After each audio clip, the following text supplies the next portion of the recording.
வணக்கம் மக்களே, welcome to கிப்பா kitchen. நான் உங்கள் செஃப் ஆர்கே. ஆந்திராவில் செய்யும் எந்த ஒரு பொருளும் கொஞ்சம் காரமாக தான் இருக்கும். கொஞ்சம் காரசாரமாக சாப்பிட்டா தான் அவங்களுக்கும் பிடிக்கும். இப்போ நம்ம பார்க்க போகிற ரெசிபியும் அது மாதிரி தான். கொஞ்சம் புளிப்பு, கொஞ்சம் காரம் எல்லாம் மிக்ஸ் பண்ண ஆந்திரா கோங்குரா சிக்கன் சுக்கா.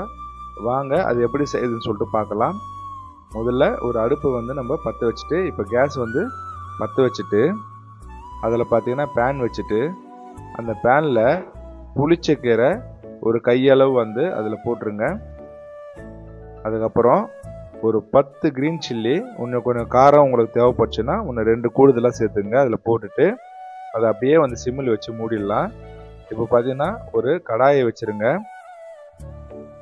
அந்த கடாயில் பார்த்தீங்கன்னா ஒரு 1/2 கிலோ சிக்கனு, ஒரு 1 டேபிள் ஸ்பூன் பார்த்தீங்கன்னா உப்பு, ஒரு 1/2 table spoon turmeric powder, red chilli powder 1 table spoon, coriander powder ஒரு 1/2 டேபிள் ஸ்பூனு, சீரக பவுடர் ஒரு 1/2 டேபிள் ஸ்பூனு,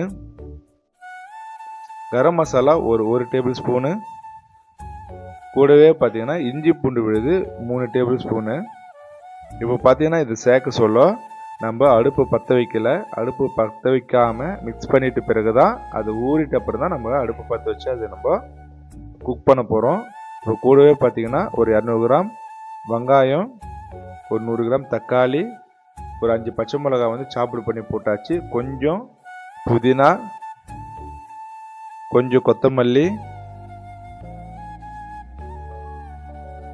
கொஞ்சம் கருவேப்பிலை சேர்த்து இப்போ அதை நம்ம நல்லா மிக்ஸ் பண்ணி விட்டுடலாம்.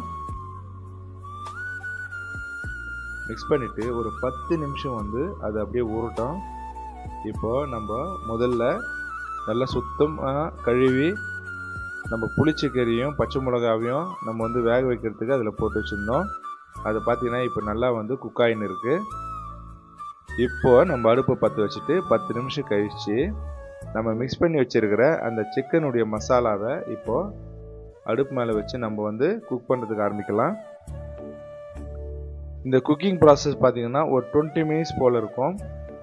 கொஞ்சம் மூடி போட்டு அப்பப்போ எடுத்து அந்த சிம்மிலேயே ரொம்ப ஸ்லோ ஃப்ளேம்லேயே வைங்க.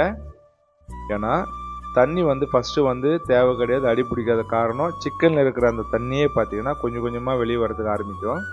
அதனால் அப்பப்போ கொஞ்சம் மூடி போட்டு எடுத்து நம்ம மிக்ஸ் பண்ணி விட்டு நம்ம அந்த ப்ராசஸ் பண்ணினே இருந்தால் போதும். இப்போ பார்த்தீங்கன்னா நம்ம கொஞ்சம் தண்ணி தேவைப்படுறதுனால ஒரு 1/4 லிட்டர் 250 ml தண்ணி ஊற்றிட்டு இப்போ திரும்பவும் நம்ம மூடி போட்டு ஒரு 5 மினிட்ஸ் விட்டுடலாம். இப்போது இன்னொரு அடுப்பில் நம்ம வச்ச நம்மளுடைய கீரை நல்லா வெந்துடுச்சு. பச்சை மிளகா கீரையும் இப்போ நம்ம அதை அரைச்சின்னு வந்துடலாம். இப்போ பார்த்தீங்கன்னா நம்ம தண்ணி ஊற்றி வேக வச்சுருக்கிற சிக்கனுடைய மசாலாவும் நல்லா எல்லாமே வந்துடுச்சு. இது நல்லா கரெக்டான டைமு போதும். இப்போ பார்த்தீங்கன்னா நம்ம அரைச்ச நம்மளுடைய புளிச்சிக்கனுடைய விழுது அதில் சேர்த்துட்டு கூட அந்த மிக்ஸி அதனுடைய இதெல்லாம் கொஞ்சம் இருக்கும். அதெல்லாம் அதில் அந்த புளிச்சிக்கனுடைய அது கொஞ்சம் சுத்தம் பண்ணி அதில் இதில் ஊற்றிடுங்க. இப்போ பார்த்தீங்கன்னா ரெண்டுத்தையும் சேர்த்து நல்லா மிக்ஸ் பண்ணி விட்டுடலாம். நல்லா மிக்ஸ் பண்ணி விட்டுட்டு உப்பு காரம் பார்த்து இப்போ நம்மளுக்கு சால்ட்டு தேவைப்படுது. அதனால் ஒரு 1 டேபிள் ஸ்பூன் பார்த்தீங்கன்னா சால்ட்டு போட்டாச்சு. இப்போ திரும்ப ஒரு முறை மிக்ஸ் பண்ணி விட்டுருங்க. மிக்ஸ் பண்ணி விட்ட உடனே நம்மளுடைய ஆந்திரா கோங்குரா சிக்கன் சுக்கா ரெடி. சூப்பராக இருக்கும். சூடான சாதத்தை கூட நம்மளுடைய ஆந்திரா கோங்குரா சிக்கன் சுக்காவை அப்படி போட்டு பிழிஞ்சு சாப்பிட்டு பாருங்கள். வேறு லெவல் டேஸ்ட்டுங்க. குழந்தைங்களுக்கு ஒரு முறை செஞ்சு கொடுங்க. அவங்க சாப்பிட்டாங்கன்னா சிக்கன் சாப்பிடாத குழந்தைங்க கூட ரொம்ப விரும்பி சாப்பிடுவாங்க. ஒரு புது மாதிரியான ஒரு டிஷ்ஷாக இருக்கும் இது. நீங்கள் மறக்காமல் ட்ரை பண்ணுங்கள். ட்ரை பண்ணிவிட்டு கமெண்ட்ஸில் சொல்லுங்கள். நன்றி மக்களே.